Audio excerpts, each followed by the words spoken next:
रोगाणु और बीमारियां। रोग की संभावनाएं तुम्हारे शरीर में और तुम्हारे चारों ओर सदा बनी रहती हैं। तुम्हारे अंदर या तुम्हारे चारों ओर सब प्रकार की बीमारियों के कीटाणु या जीवाणु मंडराते रहते हैं। ऐसा कैसे होता है कि तुम एकाएक किसी ऐसे रोग के शिकार हो जाते हो जो बरसों से तुम्हें नहीं हुआ? तुम कहोगे कि यह प्राण शक्ति की मंदता के कारण है, परंतु यह मंदता आती कहाँ से है? यह सत्ता में किसी प्रकार के असामंजस्य से, भागवत शक्तियों के प्रति ग्रहणशीलता के अभाव से आती है। जब तुम उस शक्ति और ज्योति से, जो तुम्हारा पोषण करती है, अपने आप को विच्छिन्न कर लेते हो, तब यह मंदता आती है। तब जिसको चिकित्सा विज्ञान रोग के लिए अनुकूल क्षेत्र कहते हैं, वह तैयार हो जाता है और कोई चीज इसका फायदा उठा लेती है। संदेह, निरुत्साह, विश्वास का अभाव, स्वार्थ के साथ अपनी ओर मुड़ना ही तुम्हें ज्योति और दिव्य शक्ति से काट देता है और हमले को फायदा पहुंचाता है। यही तुम्हारे बीमार पड़ने का असली कारण है, न कि रोगाणु। परंतु क्या यह सिद्ध नहीं हो चुका है कि स्वच्छता और सफाई आदि में सुधार करने से औसत नागरिक का स्वास्थ्य सुधरता है? औषध और साफ सफाई साधारण जीवन में अपरिहार्य हैं, जरूरी हैं, आवश्यक हैं। किंतु इस समय मैं औसत नागरिकों के बारे में बात नहीं कर रही हूँ, मैं तो उनके बारे में बात कर रही हूँ जो योग करते हैं। फिर भी स्वच्छता आदि से यह हानि होती है कि जहाँ तुम रोग की पकड़ में आने की संभावनाओं में तो कमी ले आते हो, वहीं प्रतिरोध करने की अपनी स्वाभाविक शक्ति को भी क्षीण कर देते हो। अस्पताल में सेवारत लोग जो सदा अपने हाथ कीटाणुनाशकों से धोते रहते हैं, पाते हैं कि अन्य लोगों के हाथों की अपेक्षा उनके हाथ अधिक सहजता से संक्रमित और अधिक आसानी से प्रभावित होने वाले बन जाते हैं। जो आप बार बार सैनिटाइज़र से और स्पिरिट से इनसे धोते रहते हो, उनका पेशा ऐसा ही है, पर वो संक्रमण को पकड़ने के लिए ज़्यादा फिर बाद में वल्नरेबल हो जाते हैं। इसके विपरीत ऐसे लोग भी हैं। हाँ, ये क्या ये होता है जी। वो जो बार होते हैं उनको संक्रमण ज्यादा होते हैं। हाँ, क्या साइकोलॉजी ऐसा होता है? नहीं, साइकोलॉजी साइकोलॉजी तो एक चीज है, पर वो धीरे धीरे प्रतिरोधक जो क्षमता है, साइकोलॉजी बहुत बड़ा इसके अंदर रोल प्ले करती है। पर हर चीज का अपना एक सहज प्रतिरक्षा का सिस्टम है। अगर वो प्रतिरक्षा के सिस्टम को आप हटा के और दूसरी चीज करते हो तो प्रतिरक्षा उसके अंदर नहीं हो सकती। आप सामान्य तरीके से, आपको प्रतिरक्षा दी गई है, भगवान ने आपको प्रतिरक्षा, जैसे पौधा है वो अपनी प्रतिरक्षा कर सकता है, पर आपने उसको केमिकल डाल के उसकी प्रतिरक्षा का आपने शुरू किया तो अब उसकी सहज प्रतिरक्षा की क्षमता है वो क्षीण हो जाएगी। तो इसलिए जब आप इन चीज़ों से बार बार हाथों को धोना और ये करते हो तो आपकी सहज प्रतिरोधक जो क्षमता है वो धीरे धीरे कम हो जाती है। साइकोलॉजी तो निश्चित रूप से इसमें बहुत बड़ा भाग इसके अंदर निभाती है। तो ये बात है इसकी। स्क्रीन आपको नजर आ रही है ना, टेक्स्ट नजर आता है? हाँ, बस क्लियर होता है। ठीक ठीक ठीक है। इसके विपरीत ऐसे लोग भी हैं जो स्वास्थ्य विज्ञान, हाइजीन जिसको बोलते हैं ना, हाइजीन जरूरी है। माता जी ये नहीं कह रही कि हाइजीन का ध्यान मत रखो। मिठाई के दुकान के ऊपर आप गए, उस पर मक्खियाँ लग रही हैं तो आप उसकी चिंता मत करो, साइकोलॉजी को अच्छा करो और उसको ले लो, बिल्कुल नहीं। माँ ऐसा नहीं कह रही। तो इसके विपरीत ऐसे लोग भी हैं जो स्वास्थ्य विज्ञान, हाइजीन आदि के बारे में कुछ भी नहीं जानते, ऐसे इलाकों के अंदर आप जाते हो, वो हर कहीं का पानी पी लेते हैं, उनको बेचारों को उपलब्ध नहीं है कुछ भी भोजन करना। उनको जो उपलब्ध हो गया वो उनके तो उपलब्धता ही उनके तो बड़ी मुश्किल से होती है। तो इसके बारे में नहीं जानते और अत्यंत अस्वास्थ्यकर काम करते हैं, फिर भी संक्रमण से मुक्त रहते हैं। उनका निरा अज्ञान ही उनकी सहायता करता है, क्योंकि वह उन्हें चिकित्सा ज्ञान के साथ आने वाले सुझावों के लिए बंद कर देता है। इसके ऊपर अगर आप विचार करोगे तो आपके अंदर क्या क्या क्षमताएं हैं और आप किस तरीके से काम कर सकते हैं, बहुत प्रश्नों के उत्तर सहज अगर आप विचार कर पाए इस पे, तो ये हमारा बीइंग, हमारी सत्ता कैसे कैसे बड़ा चमत्कार है इसके अंदर, और हम इसके चमत्कारों को खोजे बिना उसको इतना एक लिमिटेशन के अंदर बांध देते हैं, छोटे छोटे नियमों में बांध देते हैं, जबकि आपकी क्षमताएं अनंत हैं। शरीर की क्षमताएं बहुत ज़्यादा हैं, प्राण की क्षमताएं बहुत हैं, माइंड की क्षमताएं बहुत हैं। हम उसको बहुत ज़्यादा छोटे दायरे के अंदर बांध देते हैं। दूसरी ओर तुम्हारे द्वारा बरती जाने वाली स्वच्छता संबंधी सावधानियों में तुम्हारा विश्वास ही उन्हें अपना कार्य करने में मदद करता है।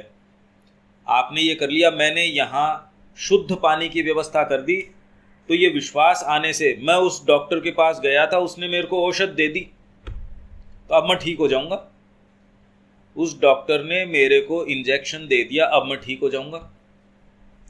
ये एक्चुअल में ये परीक्षण किए गए हार्ट के ऊपर, हार्ट के मरीज।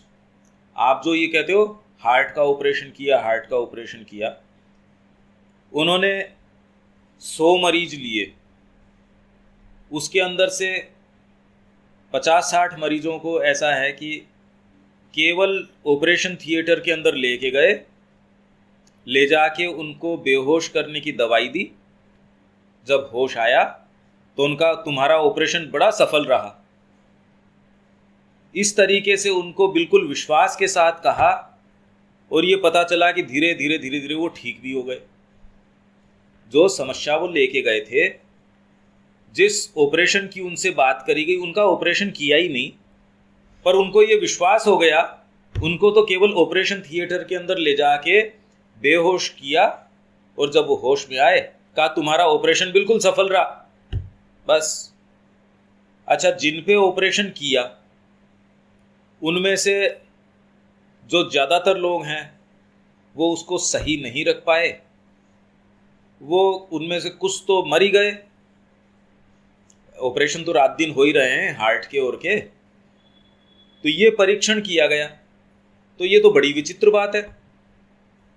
जो आप एक्चुअल में जिसको रोग कह रहे हो, आपको रिपोर्ट दी जाती है, अरे हार्ट का इतना ब्लॉकेज है, 80% ब्लॉकेज है, 85% है, इतना, ये सब बकवास है, सब टोटल बकवास है। पर विश्वास करने की बात है ना। जब वो आपको बेहोश करके कह देता है अब आप ठीक हो, तो आपको विश्वास हो जाता है।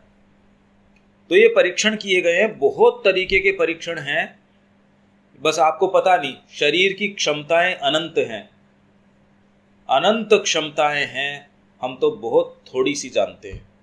ये कोई साधना की आवश्यकता नहीं, ये तो शरीर की क्षमताएं हैं। वो जितने को बेहोशी की दवाई दी, वो कोई साधक वगैरह थोड़ी, सामान्य व्यक्ति है।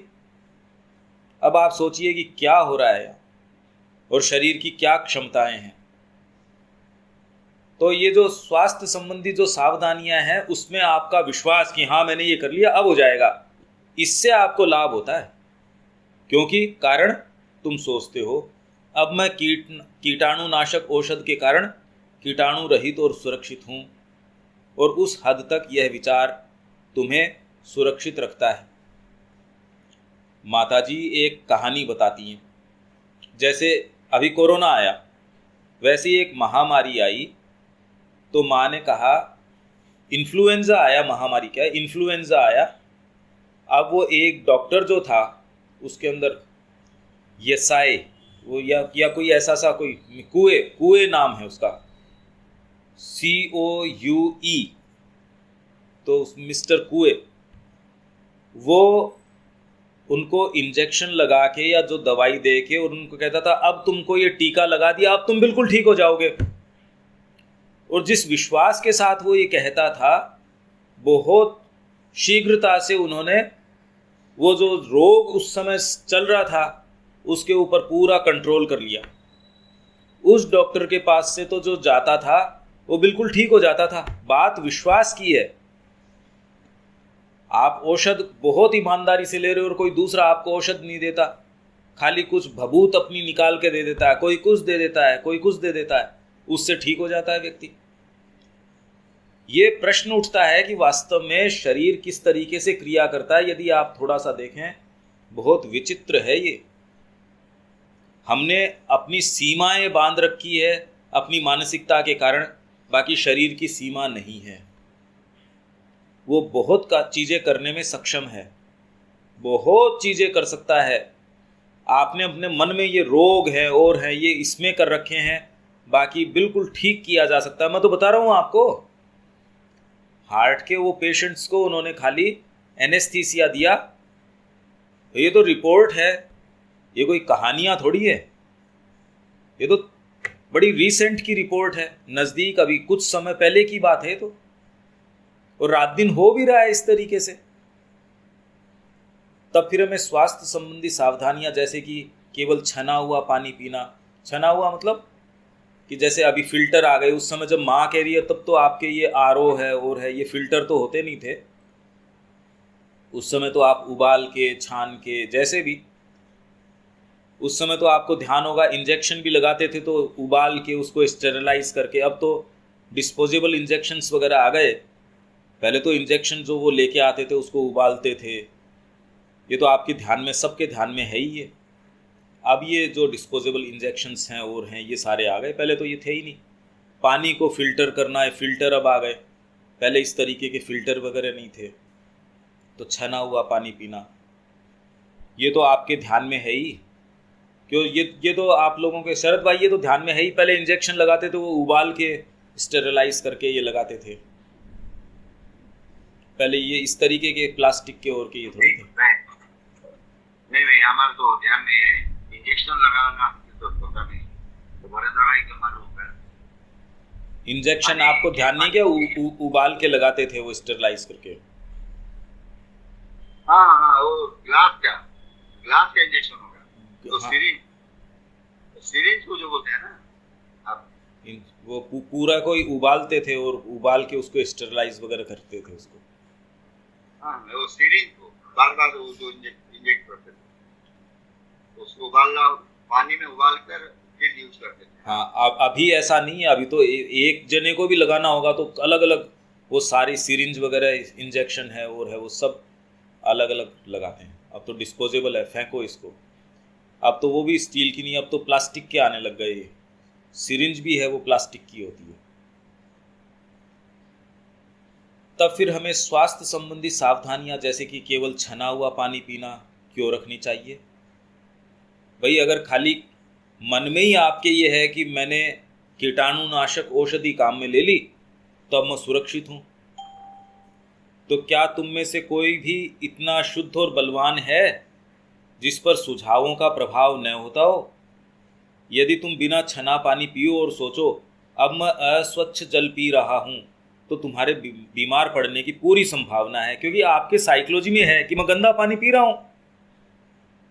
हम में से कौन इतना शुद्ध है, कौन इतना प्रबल है, बलवान है कि जिसके ऊपर बाहरी सुझावों का फर्क नहीं पड़ता हो। जो इतना प्रबल हो अपनी मानसिकता में, जो कह रहा मेरे पे किसी चीज का प्रभाव नहीं पड़ता, ऐसा तो कोई नहीं मिलेगा, बहुत कम मिलेंगे। और जिस तरीके की अब शिक्षा है, अब तो आपको भय, बचपन से ही भय कीटाणुओं का, पता नहीं किस किस चीज का इतना भय आपके अंदर घुसा दिया जाता है शुरू से ही। टिटनेस का इंजेक्शन लगाओ, अब आपको ये काट गया तो इसका इंजेक्शन लगाओ, अब इसका टीका लगाओ, अब इसका ये करो, तो उससे प्रतिरोधक क्षमता है वो बिल्कुल खत्म हो गई। रोग की जो प्रतिरोधक क्षमता है वो नहीं रही, कम हो गई। और भले ही इस प्रकार के सुझाव सचेतन मन के द्वारा न घुस पाए, आप कह दो ठीक है मैं सचेतन तरीके से तो नहीं सोचूंगा, अरे पर आपके अचेतन तरीके से घुस जाएगी। आप जिस परिवार में, जिस माहौल में, कोरोना के समय जब वो आया था, पहले तो व्यक्ति मजाक समझता था कि ऐसे भी होता है, फिर आग की जैसे फैल गया वो, और कितना भय आ गया सबके अंदर। आपने वो समय, अभी तो कुछ समय पहले ही तो था, कितना भय का माहौल चारों तरफ हो गया कि सारों को इसके अंदर भय लगने लग गया। पर तुम्हारी समूची अवचेतना, मतलब सबकॉन्शियस तो मौजूद है ही, जो किसी भी प्रकार के सुझाव को ग्रहण करने के लिए लगभग निस्सहाय रूप से खुली रहती है। तो आप नहीं भी चाह रहे तो सबकॉन्शियस के अंदर जो चीज है, नींद में आ जाएगी, सपने में आ जाएगी। अब उसको कैसे रोक लोगे? आप जहां सो रहे हो, आपके बगल में आपके बच्चे सो रहे हैं, आपकी स्त्री है, जो भी आप कहाँ हो, किसी ट्रेन से जा रहे हो, वहाँ की सबकॉन्शियस है, किसी ऑफिस में हो, कहीं जहाँ भी हो, सबकॉन्शियस तो नज़दीक हो, और कोई भयभीत व्यक्ति है, उससे आप प्रभावित हो जाओगे। तो आप सबकॉन्शियस से जो ग्रहण करोगे उसको कैसे रोक लोगे? ये तो बहुत प्योरिटी की मांग करता है। जीवन में अवचेतना की क्रिया का भाग ही अधिक होता है। आप सोचिए, छोटा छोटा व्यसन है, वो तो नहीं छूटता व्यक्ति से। व्यक्ति खुद जानता है कि ये उसकी जो आदत है वो उसके लिए अच्छी नहीं है, छोड़ थोड़ी पाता है। वो चाह के भी छोड़ नहीं सकता, उसकी आदत में आ जाती है ये। तो अवचेतन की क्रिया का भाग अधिक होता है हमारे जीवन में। और जब तक प्रकाश न आए, माँ की चेतना न आए, आप चाह के भी, आप सब लोग अभीप्सा करते हो, अवचेतन के कारण उसी दायरे में बंधे रहते हो। इसके लिए शिक्षा, माँ से प्रार्थना, उनके चेतना में हमेशा बने रहो, उनकी चर्चा परिचर्चा ये करते रहो सारे समय। तो धीरे धीरे धीरे धीरे इसका प्रभाव कुछ कम हो, नहीं तो मुश्किल है, बहुत मुश्किल है। साधारण मानवीय स्थिति एक ऐसी अवस्था है जो भय और आशंकाओं से भरी होती है। हम तो भय से बहुत भरे हुए होते हैं। अभी हमको लगता है नहीं है, जब युद्ध हुआ था तो देखो चाहे कितने दिन चला, पर सब जगह भय की एक स्थिति, पता नहीं क्या होगा। जब अभी कुछ दिन पहले युद्ध हुआ, जबकि हम तो दूसरे इलाके में, तो भी एक राष्ट्रीय स्तर के ऊपर ये माहौल हो गया, पता नहीं क्या होगा, पता नहीं अमेरिका जो टैरिफ लगा रहा है, जो इसके ऊपर कर लगा रहा है, उसका क्या होगा। जबकि हमको वो प्रभावित कर रहा है या नहीं कर रहा है। भय हमारे एक बीइंग में ही है, हमारा जो गठन है उसके अंदर ही भय है, पता नहीं कितनी कितनी चीज़ों का, और हमको उनका अभ्यास हो गया, इसलिए वो हम भय को लेके घूमते हैं, पता नहीं किस किस चीज़ का भय। यदि तुम 10 मिनट के लिए अपने मन का गहराई से निरीक्षण करो तो तुम पाओगे कि 10 में से 9 मिनट यह अनेकों भयों से भरा होता है। मतलब 90% जो है मन के अंदर विचार वगैरह सब भय से उठते हैं, माँ ये कह रही हैं। हम अगर सचेतन हो तो आपको पता चलेगा, अरे आप अगर 90% अगर ये हो तो आप ये सोचिए कि हम तो भय से ही चालित हैं। फिर तो अगर आप भय से प्रभावित हो तो कोई अच्छी चीज़ न तो सोच सकते, न कर सकते, चाहो तो भी आपको भयभीत हो, मान लो भय आपको कोई चीज़ का हो तो आप अच्छी चीज़ कर भी नहीं सकते, सोच भी नहीं सकते, शांति से बैठ भी नहीं सकते। यह अपने अंदर अनेकों छोटी बड़ी, निकटवर्ती और दूर, देखी अनदेखी चीज़ों के भय से भरा होता है। छोटी बड़ी चीज़ों का भय होता है, निकटवर्ती, नज़दीक पता नहीं क्या होगा।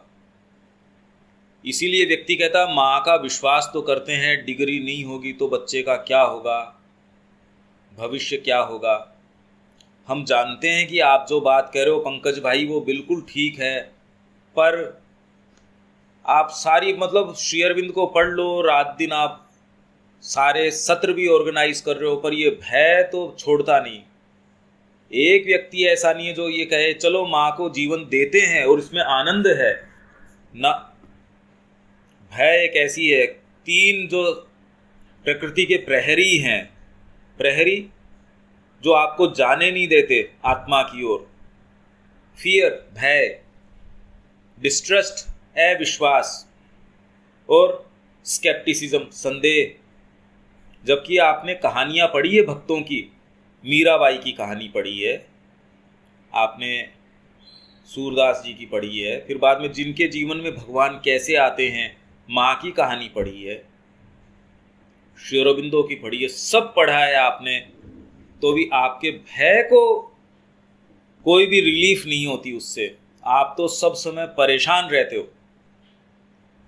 जो आपके ऊपर इतना भयंकर एक अंकुश है, तो हमको करना क्या चाहिए? जो आपके ऊपर इतना बड़ा एक प्रताड़ना है, आपको कितना तकलीफ दी जाती है इस भय से जिसका कोई कारण नहीं है। देखिए आप कितना भयभीत हैं। माँ कह रही है 10 मिनट में से 9 मिनट आपके विचार यदि आप देखोगे वो भय से भरे होते हैं।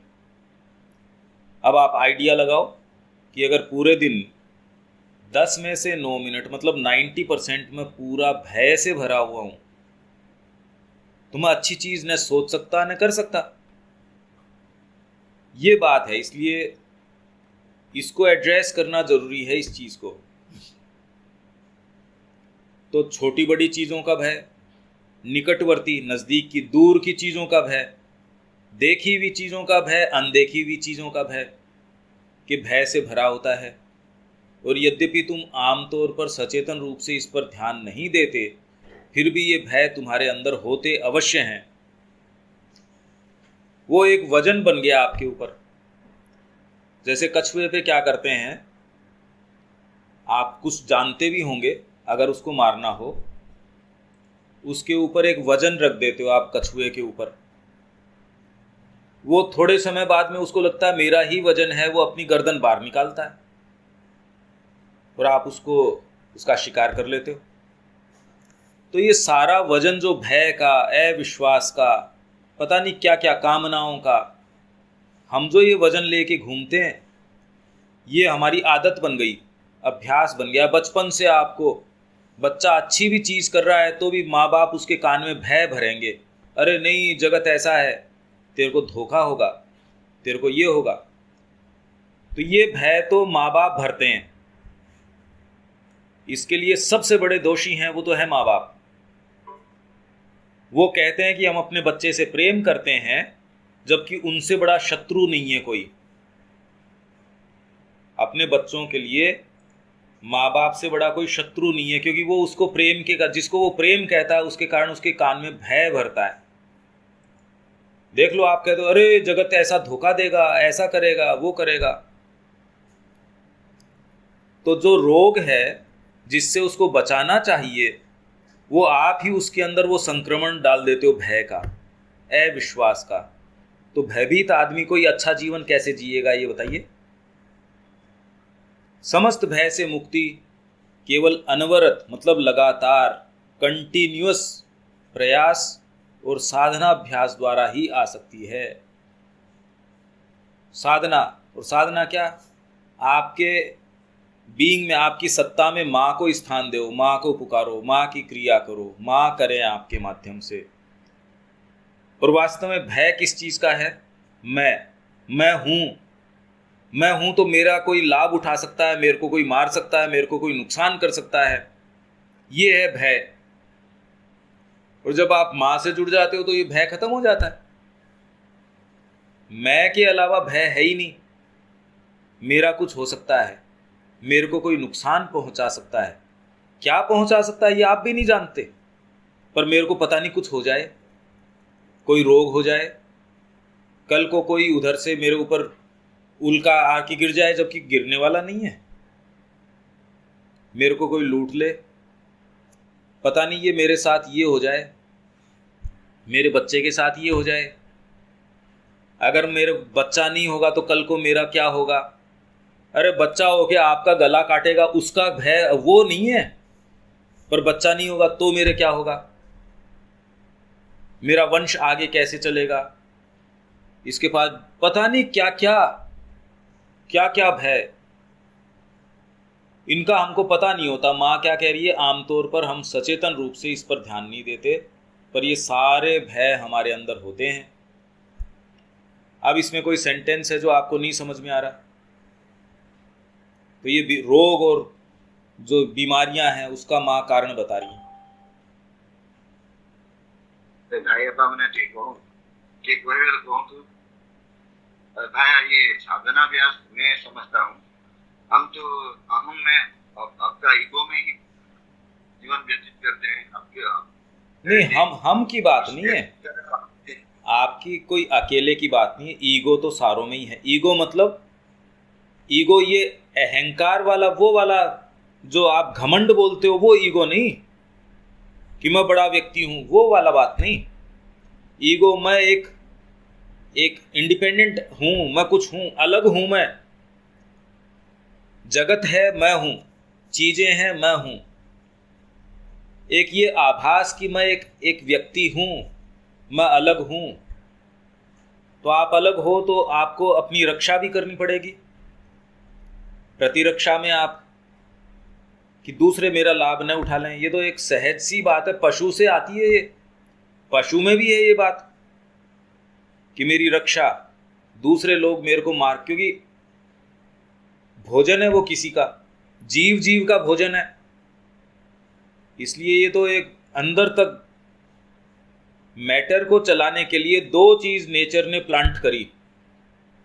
जब जड़ तत्व जब आया और पशु आया, उसको चलाने के लिए दो चीजों की आवश्यकता थी। एक तो फियर, भय, और एक डिजायर, कामना। अगर आपके कामना न हो तो आप भोजन नहीं करेंगे, कामना नहीं हो तो आगे बच्चे पैदा नहीं करेंगे। अगर आपके पीछे आग लग रही हो और जलने का आपको आभास नहीं हो तो पूरा शरीर जल जाएगा। इसलिए सारी चीज़ें मनुष्य के विकास में पशु के स्तर से आ रही हैं, ये उस समय आवश्यक थी। कामना, भय, अगर भय नहीं होगा आप चलोगे ही नहीं। अभी मां श्री अरविंद की इतनी बात कर रहे हैं, पर कौन व्यक्ति अभी इस स्तर के ऊपर आ गया जो केवल भगवान के लिए कार्य करता हो? ये तो शायद ही कोई मिलेगा। कोई ना कोई कामना, चाहे वो मोक्ष की कामना क्यों ना हो, कामना है मेरे को मोक्ष मिल जाए, मेरे को ये प्राप्त हो जाए, मेरी साधना हो जाए, मैं जीवन में कुछ प्राप्त कर लूं।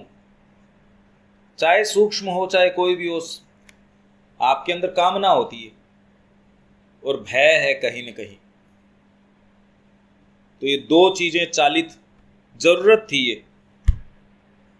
ये आवश्यक थी, नहीं तो आप चलते ही नहीं। भोजन ही नहीं करोगे, अगर आपको भूख नहीं लगेगी तो भोजन कैसे करोगे? कामना नहीं होगी तो कार्य कैसे करोगे? पर अब हम सचेतन तरीके से माँ को अपने आप को समर्पित कर सकते हैं और सचेतन रूप से साधना कर सकते हैं।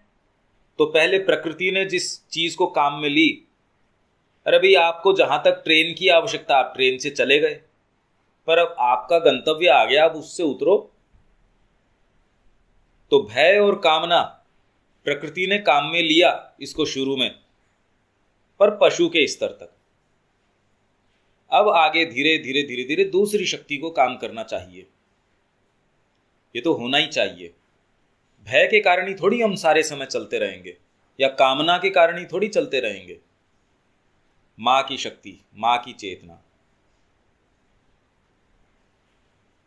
विचार के रूप में तो क्लियर है ना, अभ्यास में तो जो हो सो हो। हाँ जी बोलिए। हाँ भाई, विचार में तो आता है, लेकिन ये जो अब दो शब्द मान ने बता दिया, अनवरत प्रयास और साधना अभ्यास, हाँ, ये दोनों तो अच्छे तरफ से नहीं हो पा रहा है। अब ये तो करना ही है। और इसके अंदर भी आप माँ को तो प्रार्थना करते रहो, माँ से प्रार्थना करो और सच्चे रूप से ये कहो, माँ मैं आपका हूं और मैं आपका हूं, तो आप अपनी वस्तु को अपने अधिकार में लीजिए। मेरे अंदर तो अवगुण हैं। नवजात जी ने बड़ी एक सुंदर बात कही।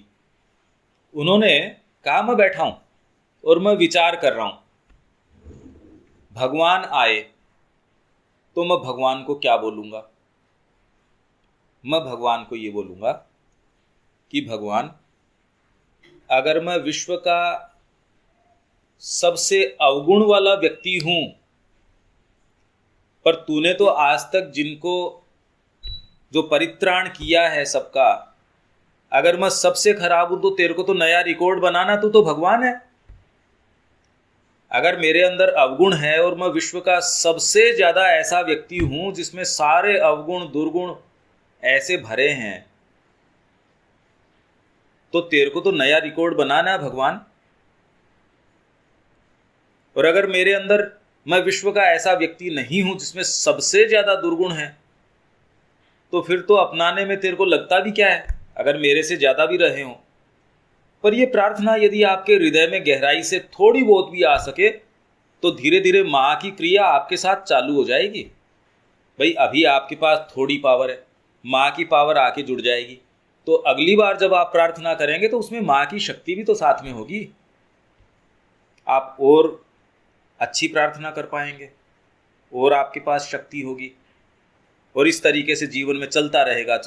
प्रार्थना करते रहो, करते रहो, करते रहो।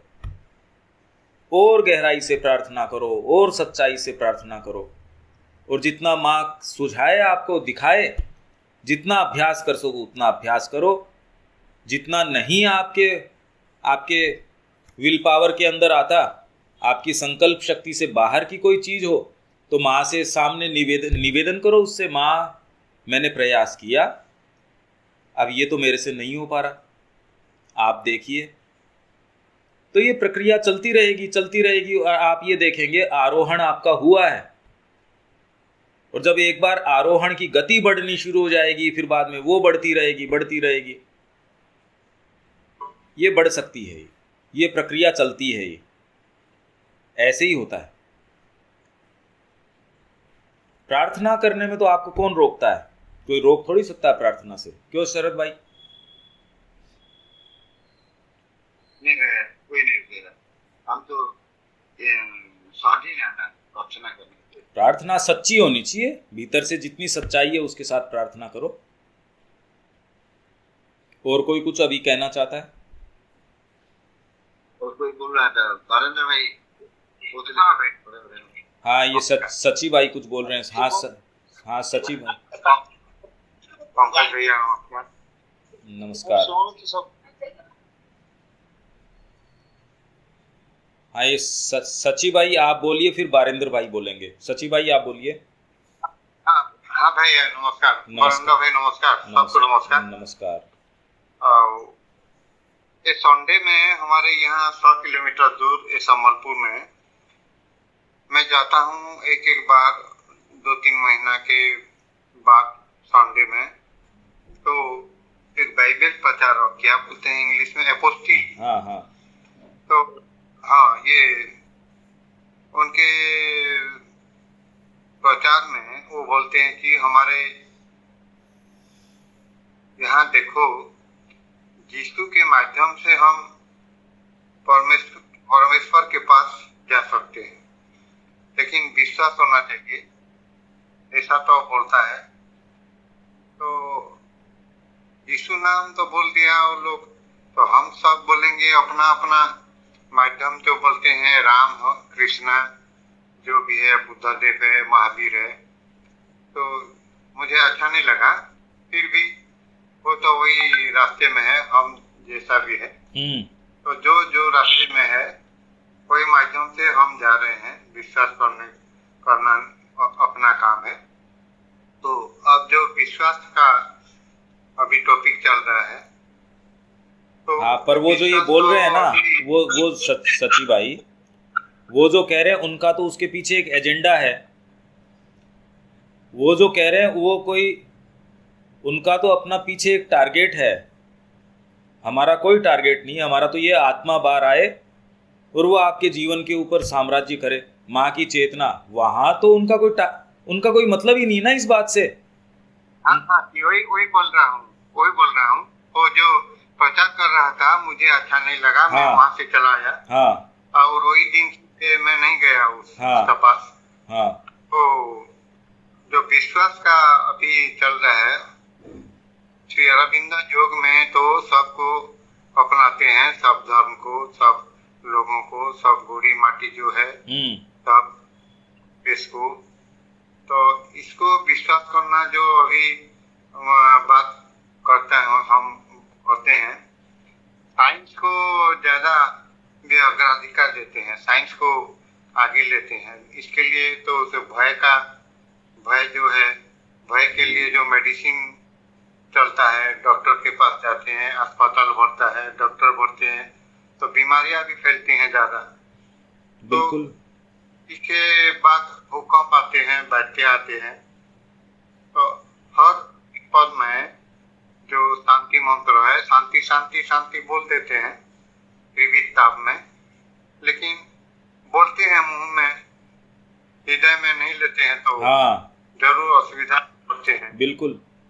तो जी, तो बिल्कुल साइंस को अपनाना ज्यादा से ज्यादा होता है तो भगवान से बाहर हो जाता हूँ, ऐसा फील होता है। नहीं तो एक दिन नहीं, इसमें कोई दिक्कत वाली बात नहीं है, पर विज्ञान भी तो, और गहरा विज्ञान भी तो है, मनोविज्ञान भी तो एक विज्ञान है। अरे भाई, इसका पूर्वाग्रह खाली एक चीज पे क्यों करो? एक कारपेंटर है, एक जो लकड़ी का सामान बनाता है, पर सब जगह एक ही उपकरण थोड़ी काम में लेता है। तो जहां विज्ञान की आवश्यकता, चप्पल की आवश्यकता चप्पल के स्थान के ऊपर होनी चाहिए, सिर पे रखने के लिए थोड़ी होनी चाहिए। भोजन की जगह चप्पल थोड़ी खाओगे। अरे भाई, चप्पल तो पाँव में पहनने की है, आवश्यकता है पहन लो, जिस तरीके की पहन लो, पर इतना उसको सिर पे चढ़ाने की क्या जरूरत है विज्ञान को? उसका जहां स्थान है रखो उसको। अगर इस तरीके से काम में लेओगे तो ले ना, क्या दिक्कत है? माँ ने आश्रम प्रेस की स्थापना करी, माँ ने जिम्नेशियम की करी, सारी को करी, पर वो किसी को सिर पे नहीं चढ़ाया। माध्यम है वो, माध्यम आपको जब जरूरत है काम में ले लो, नहीं जरूरत है छोड़ दो। सिर पे चढ़ाना गलत है। तो आपके पास तो और गंभीर ज्ञान भी तो है। अरे चप्पल की आवश्यकता है, जूते की आवश्यकता है, पर सिर पे थोड़ी रखने की आवश्यकता है उसको। तो विज्ञान को जहां आवश्यकता है वहां रख लो बस। वो तो चेतना से रख पाओगे, अगर चेतना नहीं होगी तो आप उसके वशीभूत होगे ही, आपके पास इलाज नहीं है उसका, आप छोड़ नहीं सकते। अगर हम कहें विज्ञान को छोड़ दें तो हम वापस गुलामी में चले जाएंगे।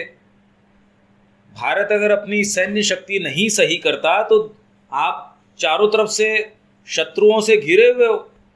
कितनी मुश्किल से तो 1000 वर्ष की गुलामी से तो अब देश आजाद हुआ, फिर गुलामी में चले जाएंगे, क्योंकि ये ताकतें तो आप खुद ही कह रहे हो आपका धर्म परिवर्तन करवा के हिंदू को खत्म करना चाहती है। फिर गुलामी तो पूरा विश्व चाहता है कि जो आसुरिक शक्तियां वो आ जाएं, दैविक शक्तियों को खत्म कर दो, क्योंकि भारत दैवी शक्तियों के लिए खड़ा रहता है, दैवी शक्तियों का देश है। सबका प्रयास है कि इसको खत्म कर दो, सनातन धर्म को खत्म कर दो।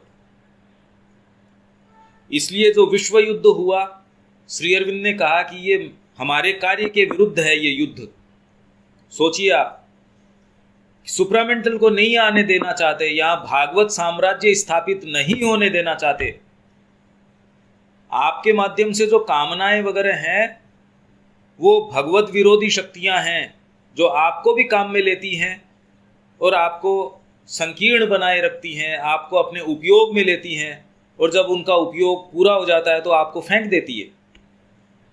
जो आपको लगता है आपकी कामनाएं आप तृप्ति कर रहे हैं, आप कुछ तृप्ति नहीं कर रहे, आपको तो कुछ मिलता ही नहीं। जिंदगी भर आपका शोषण करती हैं ये शक्तियां, और आप सोचते हो आपकी वृद्धि हो रही है, कुछ नहीं होता, कुछ हाथ नहीं लगता। इस दृष्टिकोण से अगर देखोगे तो बहुत चीजें समझ में आएंगी। क्यों शशि भाई, कुछ समझ में आया है? जी जी जी जी, नमस्कार। इसको तो ये जो भागवत पुस्तिका कथा है वो भी पढ़ रहा है, तो ये डिस्कनेक्ट हो जाने से जो रोग बीमारी ये सब हमला करता है, इसीलिए तो खुद तो दायी हूँ। जो ज्यादा इस्तेमाल करते हैं मेडिसिन, जो आप बोलते हैं सैनिटाइजर की स्पिरिट, और जो देते हैं पानी में, क्या बोलते हैं उसको, डिटोल वगैरह डालते हो और करते हो।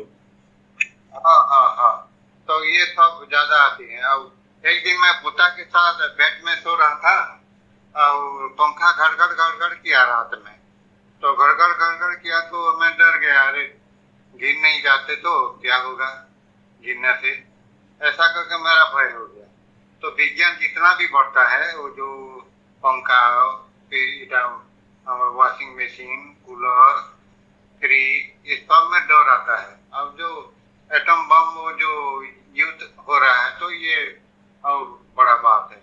तो विज्ञान जितना बढ़ता है इतना भय भी आता है।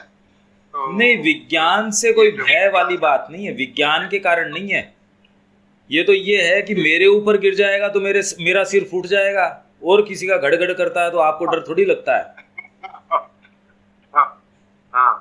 अरे भाई, आपके सिर के ऊपर घूम रहा है तो डर है।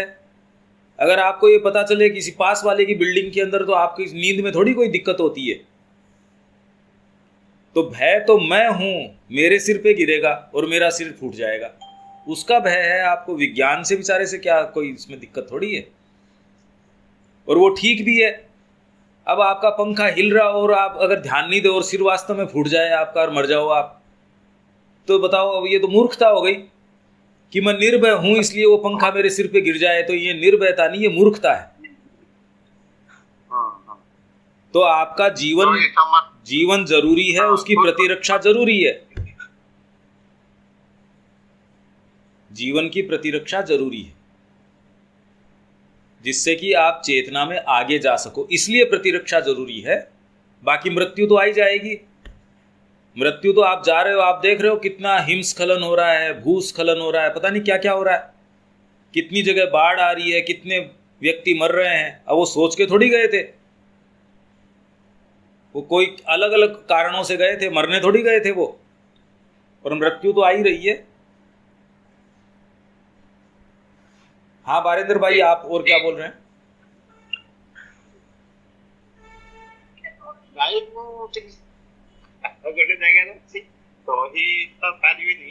हाँ जी,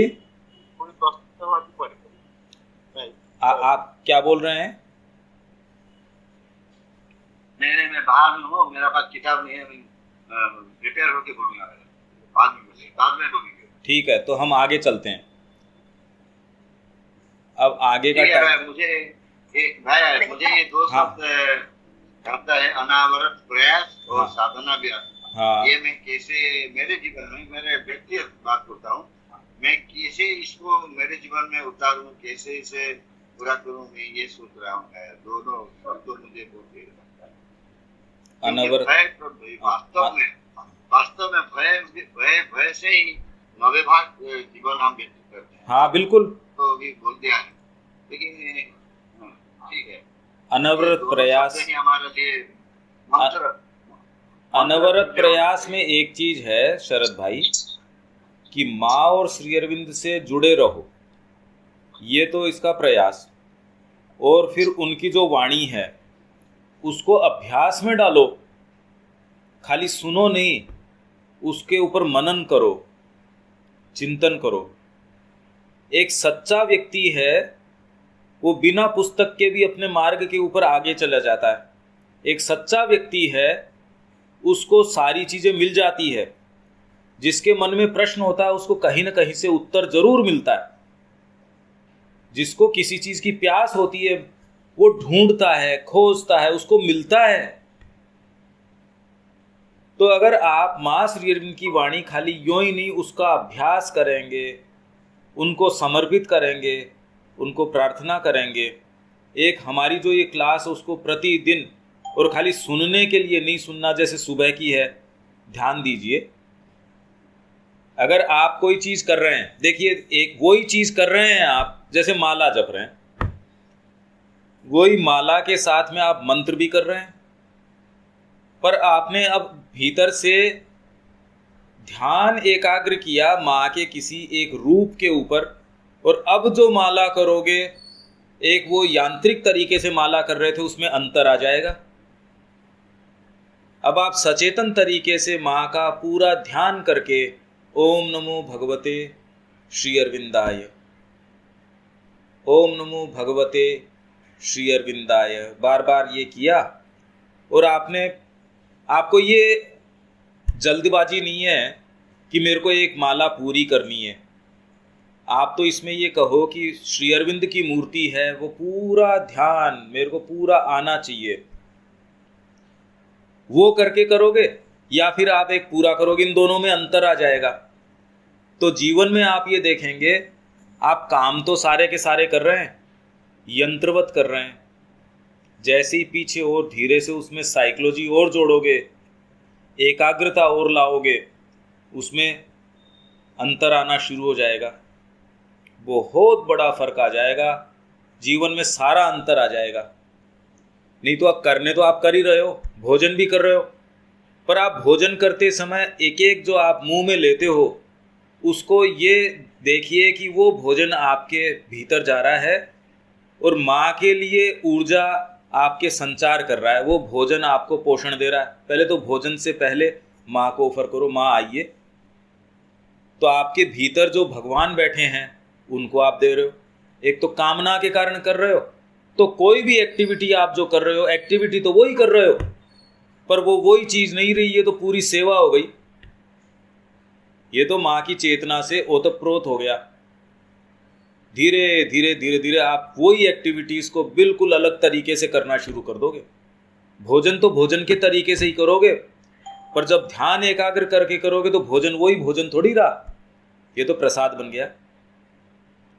निद्रा में जब आप जाते हो तो माँ का पूरा ध्यान करके, पूरा सचेतन रह के, अब कोई मना थोड़ी करता उस समय, माँ का चिंतन करने से आपको कौन रोकता है कि माँ मेरे को आप अपने सानिध्य में रखिए, मैं अवचेतन में न जाऊं, माँ मैं आपका यंत्र बनना चाहता हूं, जो भी आपकी प्रार्थना है।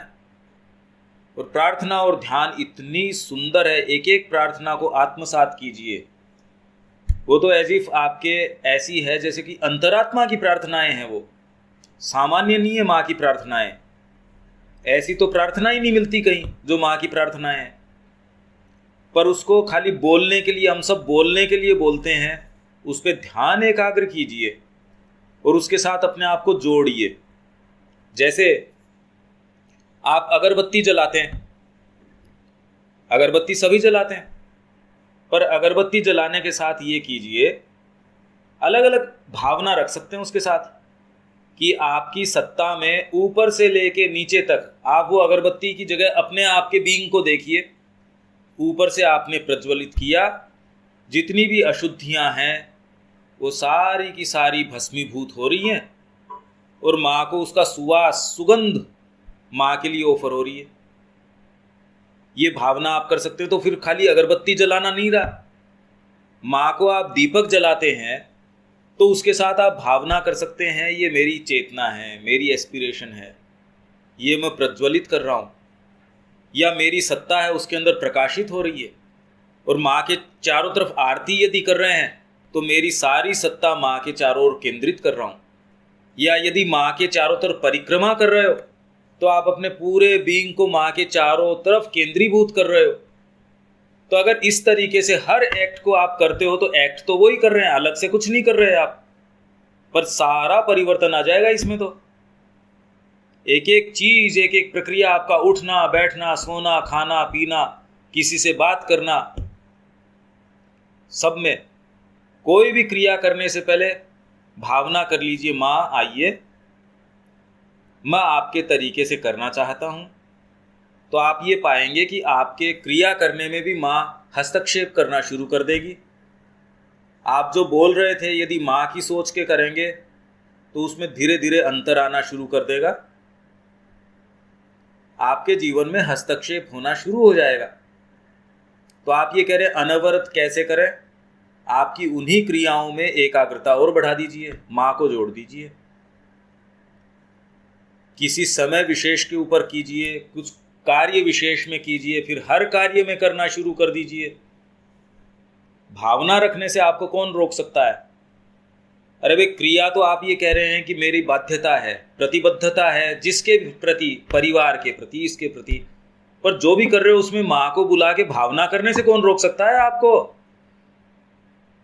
मैं खेती कर रहा हूँ, मैं इसके अंदर जो वृक्षारोपण कर रहा हूँ, माँ को फल ऑफर करेंगे, तो ये भावना रखने से कौन रोक सकता है आपको? आपकी हर एक्टिविटी आप इस तरीके से कर सकते हैं, भावना तो कर ही सकते हैं। क्यों शरद भाई?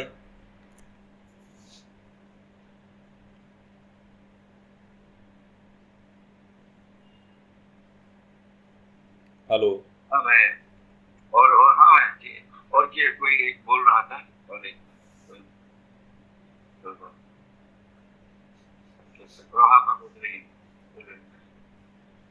भाई ये तो एक मैंने आपको प्रैक्टिकल चीज़ बताई है, इसको तो करने में किसी के कोई प्रॉब्लम नहीं हो सकती। न इसके लिए कोई साधन चाहिए, न कोई संसाधन चाहिए, न ये है कि मैं कहाँ हूँ कहाँ नहीं हूँ। आप कहीं भी होंगे, आप जेल में भी होंगे, तो ये करने से तो कोई नहीं रोक सकता आपको।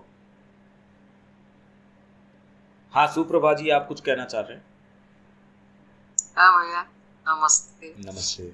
आप जो बोलते हैं कि सही है, भय तो ऐसे ही आते हैं प्रति मुहूर्त भय, लेकिन क्यों आता है ये भी हमको समझ आता है।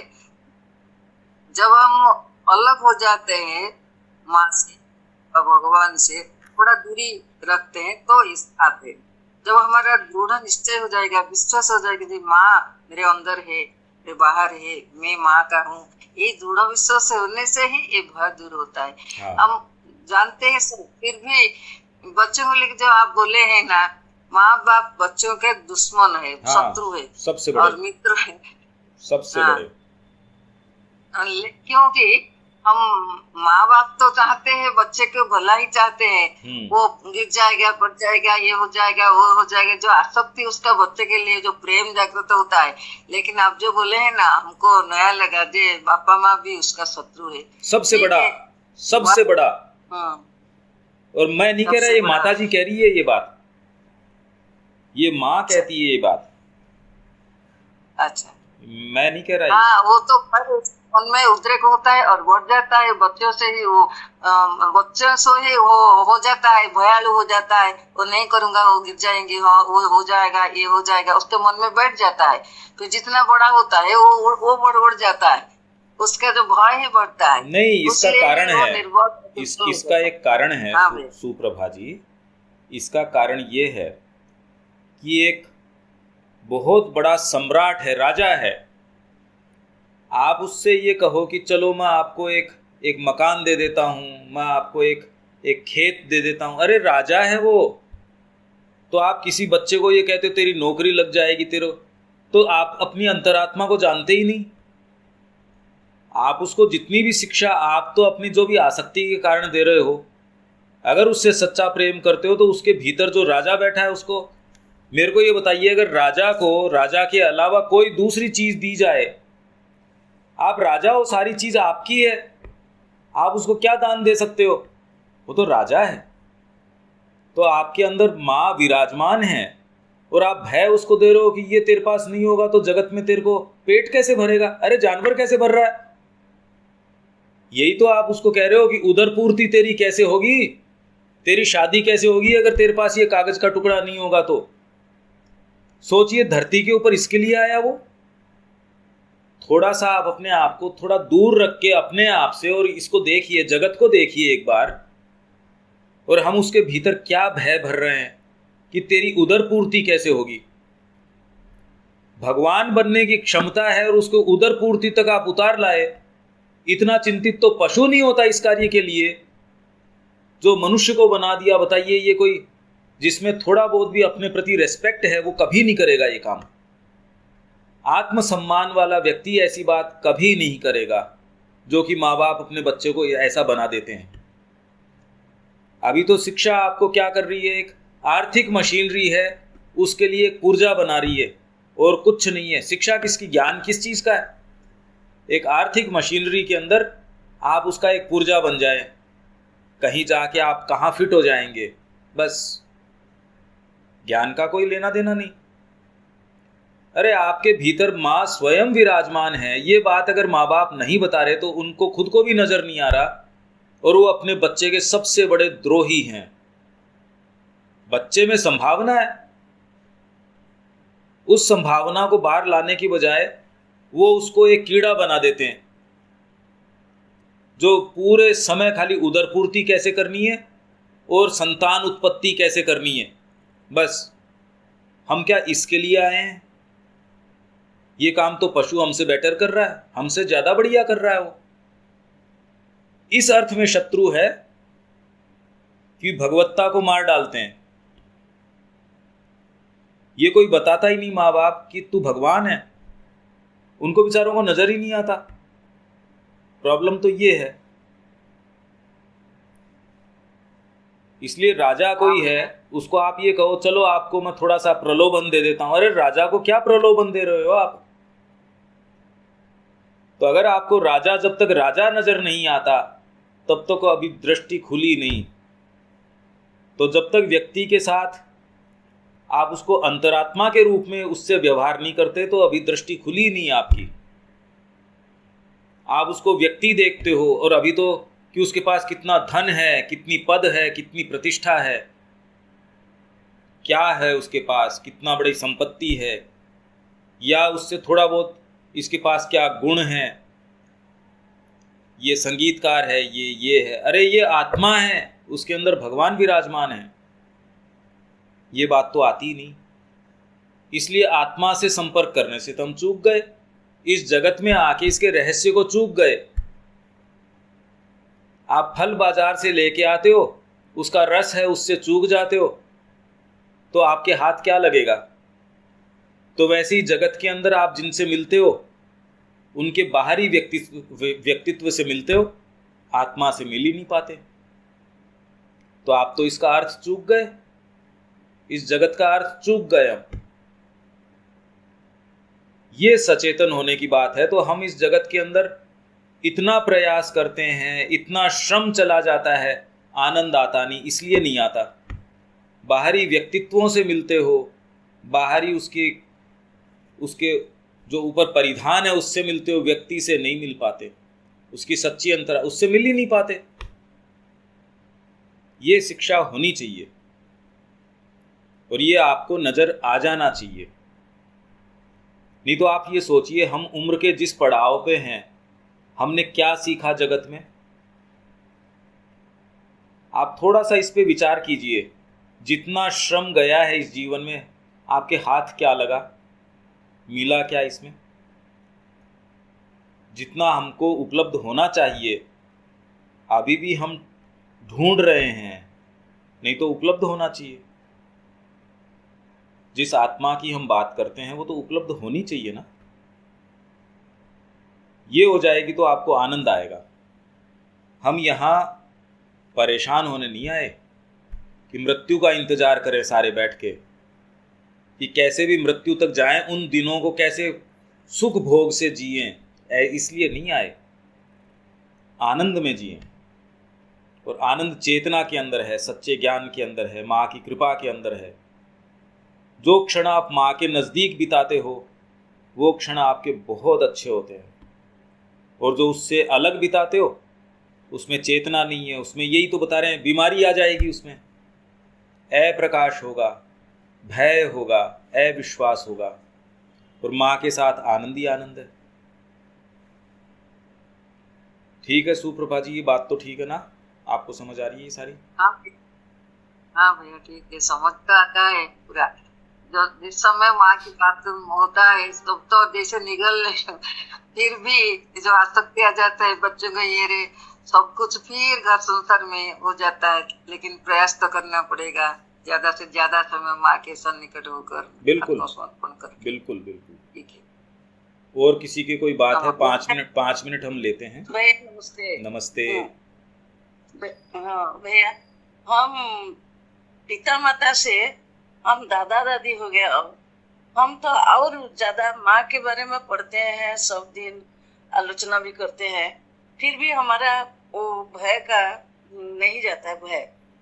और माँ भय को शुद्धता बोल के बोलती है, और भय एक अशुद्धता बोले हैं चिरंतनी में।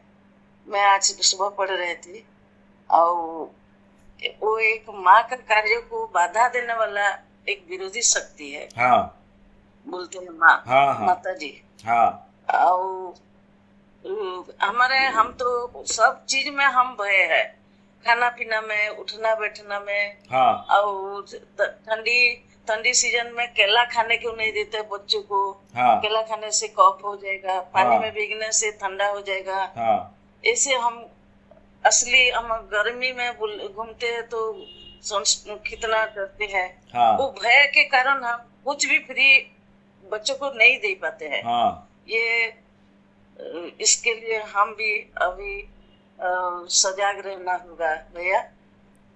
यानी इससे ज्यादा भय का मूल कारण जो है भाई, आपके बैंक अकाउंट में पैसा है उसका आपको भय है, दूसरे के बैंक अकाउंट के पैसे का आपको भय थोड़ी होता है। किसी दूसरे के खाते के अंदर से पैसा किसी ने निकाल लिया तो वो आपको भय, आपके खाते में अगर पैसा है तो आपको, मोदी जी अगर बोलेंगे नोट बंद होगा, ये वाला नोट नहीं होगा, जब आपके पास है ही नहीं तो आपको भय कहाँ से होगा? आपका ठीक है मेरे पास तो है ही नहीं। भय इस चीज का है कि मेरे पास कुछ है, मैं हूं। जब मां को ऑफर ही कर दोगे आपका रहेगा ही नहीं तो भय किस चीज का? किसी दूसरे देश के अंदर अगर लड़ाई हो रही हो, बम गिर रहा हो, आपको भय थोड़ी लगता है इस बात का? या कोई शेयर जो है उस मार्केट के अंदर, कोई शेयर के दाम ऊपर उठ गए या नीचे गिर गए, उससे आपके क्या फर्क पड़ेगा? भय तो आपको तब आएगा जब आपके उसके अंदर इन्वेस्टमेंट होगा, उस इलाके के अंदर आपकी ऑफिस होगी जहाँ दंगा हो रहा है तो आपके मैं तो भय किससे आता है? आपकी जो उसके अंदर इन्वेस्टमेंट है उससे है भय। और कहीं यदि कोई हो रहा हो तो उससे भय थोड़ी आता है आपको। तो भय हमेशा ही आप देखोगे, और जितना मां को समर्पित करोगे भय से मुक्ति उसी तरीके से हो सकती है और किसी तरीके से नहीं हो सकती। और कोई तरीका नहीं, आप विवेचन करना इसका। आप अगर विवेचन करोगे, इतना तो आप मां श्री अरविंद से जुड़े सारे लोग हो, आप इससे तो मुक्ति होनी चाहिए। अब तो अच्छी उम्र आप सब लोगों की है, अभी भी नहीं करोगे तो कब करोगे? ठीक है, ठीक है भैया। हाँ तो शरद भाई यहाँ विराम देते हैं और आप इसको नमस्ते भैया। इसको रोज सुनिए, इसको रोज प्रतिदिन सुनने का क्रम बना लीजिए, जो हमारी क्लास है उसको। यहाँ विराम दें। जय श्री मां।